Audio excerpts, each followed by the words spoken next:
Hi, Gloria. Hello. How is Congo? Congo is good. Congo is great. Thank you so much for taking the time today. It's been a long day, you say. You started in the capital of the DRC. How long is the flight from there to Goma? 3 hours and 15 minutes.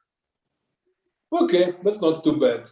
And then it takes you a couple of more hours by boat to Bukavu, where your home is, right? Yeah, obviously. It takes around 3 hours also in the speedboat to reach Bukavu. Could you tell us a little bit first about what your responsibilities are in the park? I am the head of the tourism department at the Kahuzi-Biega National Park. I've been working here for the last 10 years. So mainly my duties are to develop ecotourism in and around the Kahuzi-Biega National Park. On this map of our region, Kahuzi-Biega is highlighted in red, and all these small dots are basically representing different modules that we have prepared for the participants of the mega trek. The green one, for example, is the way for people who don't want to hike to take some car to Nyungwe National Park and then take the last part of the journey by boat. There's also a cycling route, but most of these dots basically represent the different parts of the hiking trail that we are going to do. And it all ends in Kahuzi-Biega National Park. The two mountains, Kahuzi and Biega, are behind the name. Please remind me of the altitude. Kahuzi is 3,300 meters and Biega is 2,900 meters. The views towards Lake Kivu, that's one of the biggest benefits of being at Kahuzi-Biega, to basically get a little bit of the jungle, but also the lake. It's all together very beautiful. A ranger looking towards Lake Kivu, another ranger just to show people the uniform of the staff of Gloria's park.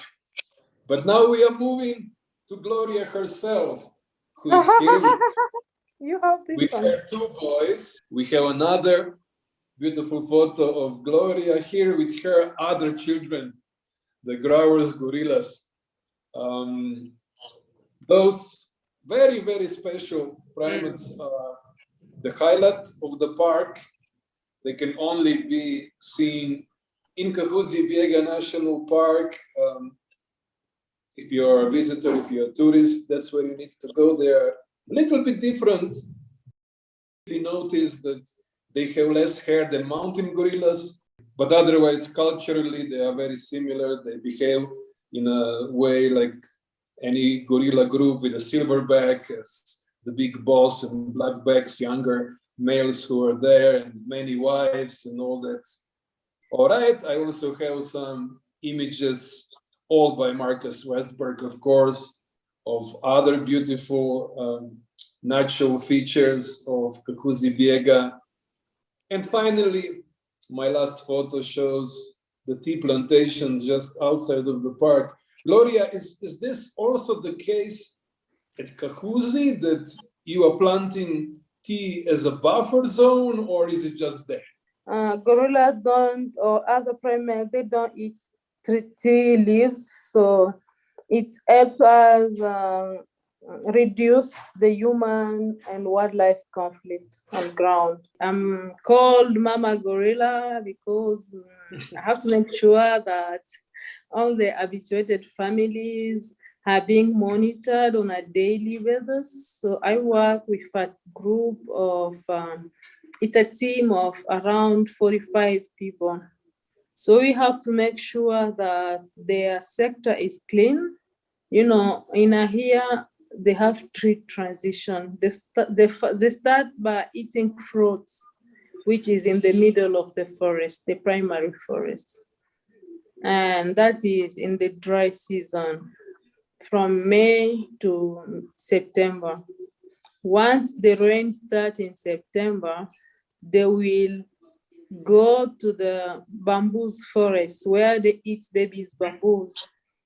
After that, they'll again go to another forest where they eat flowers and leaves, which is like a prairie. So that's how they migrate. So as they're going, we need to make sure that trackers and rangers are following them and cleaning their zone, because poachers are not quarantined. Poachers are always following us wherever the gorillas are going. I'm hearing that the reason why it's mostly why they are mostly called growers gorillas is because they are not really eastern lowland gorillas in terms of the geography of the place. I mean, there's basically no difference in terms of geography when we compare your park or Volcanoes National Park in Rwanda or Windy in Uganda. These are all mountains, right? Are they lowland gorillas in reality, or what are they? Please lead us. Is it growers, lowland? What is better? Grower gorillas is like the scientific name of the gorillas.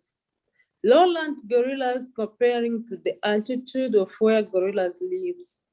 As you know, we have three different types of gorilla. Mountain gorillas or gorilla beringei, lowland gorillas or gorilla grawer beringei, and western gorillas.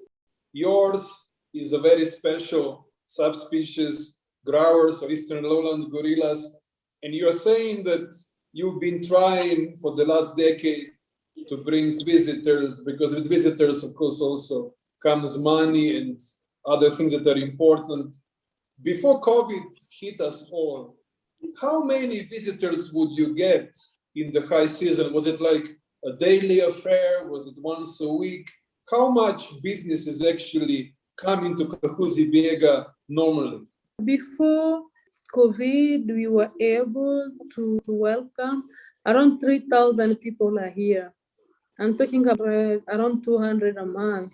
But now, since COVID, barely we're having 50 people a month. You find like 70% of the 50 are Congolese, which is a good thing, because Congolese never used to consume tourism product locally. And the other 20% are residents. And maybe only 10% are really tourists, It must be fascinating to try to run a national park in a country with security issues. Probably your poachers are a little bit more dangerous than poachers in Rwanda or Uganda. The highland sector of the park is safe. The lowland sector of the park is safe, but we don't have infrastructure. We don't know how to reach them. To reach there, we don't have roads or helicopter or other things. So we maximize the eco-development part of the park in the highland sector.